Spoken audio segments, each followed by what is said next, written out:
রাজ্য বিধানসভার বাজেটে এবার সিভিক ভলেন্টিয়ারদের জন্য গুরুত্বপূর্ণ ঘোষণা করল মমতা বন্দ্যোপাধ্যায় সরকার। সিভিক ভলেন্টিয়ারদের ভাতা বাড়ল 1000 টাকা, অর্থাৎ আগে যা বেতন বাবদ পেতেন একজন সিভিক ভলেন্টিয়ার, এবার তার থেকে 1000 টাকা বেশি পাবেন। তার জন্য 180 কোটি টাকা বরাদ্দ করা হবে। এখন থেকে রাজ্য পুলিশের 20% চাকরি সংরক্ষিত থাকবে সিভিক ভলেন্টিয়ারদের জন্য, যা এতদিন 10% ছিল। এই ঘোষণা করে অর্থ দপ্তরের স্বাধীন দায়িত্বপ্রাপ্ত প্রতিমন্ত্রী চন্দ্রিমা ভট্টাচার্য কার্যত জোড়া সুখবর দিলেন। এদিকে শুধু বেতন বৃদ্ধিতেই বিষয়টি থেমে থাকছে না, এবার থেকে সিভিক পুলিশ এবং ভিলেজ পুলিশ থেকে রাজ্য পুলিশে কর্মী নিয়োগের সংখ্যাও বৃদ্ধি করা হচ্ছে। রাজ্য পুলিশে যদি নতুন করে 1000 জনকে নিয়োগ করা হয়, সেক্ষেত্রে কাজের নিরিখে সিভিক পুলিশ এবং ভিলেজ পুলিশ থেকে 200 জন চাকরি পাবেন। রাজ্য বাজেটে তেমনই ইঙ্গিত দেওয়া হয়েছে। এই খাতে চলতি বাজেটে রাজ্য সরকার 180 কোটি টাকা বরাদ্দ করেছে। চলতি বছরেই নবান্নের পক্ষ থেকে সিভিক ভলেন্টিয়ারদের বোনাস বৃদ্ধির কথা ঘোষণা করা হয়েছিল। এবার থেকে প্রত্যেককে 5300 টাকা করে বোনাস দেওয়া হবে।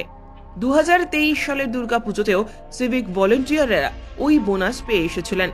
চলতি বছর থেকে সেই বোনাসের অঙ্ক বৃদ্ধি করা হয়।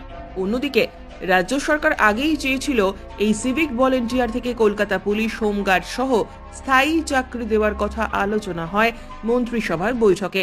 এবার অর্থমন্ত্রী চন্দ্রিমা ভট্টাচার্য জানান, সিভিক পুলিশ এবং ভিলেজ পুলিশের এই সব কর্মীরা অবসরকালীন সুবিধে হিসেবে এতদিন 2 থেকে 3 লক্ষ টাকা পেতেন। এবার থেকে তা বাড়িয়ে দেওয়া হলো 5 লক্ষ টাকা। এই খাতে সরকার অতিরিক্ত 100 কোটি টাকা বরাদ্দ করেছে।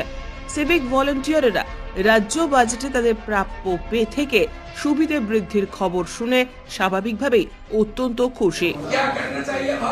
12 साल में नौकरी दिया था विलेज पुलिस को, 12 बच्चों पर 1000 रुपया बढ़ा दिया।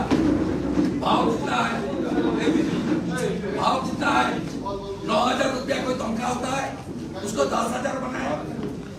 ये तो ठीक नहीं है।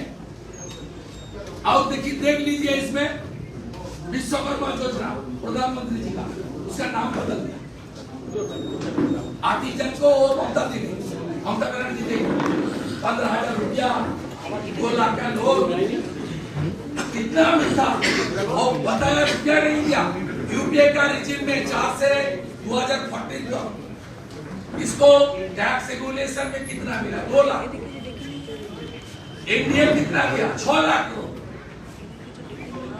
इसमें आवास योजना में एनडीए ने कितना दिया? ब्यूरो रिपोर्ट, उत्तरेर प्रहरी।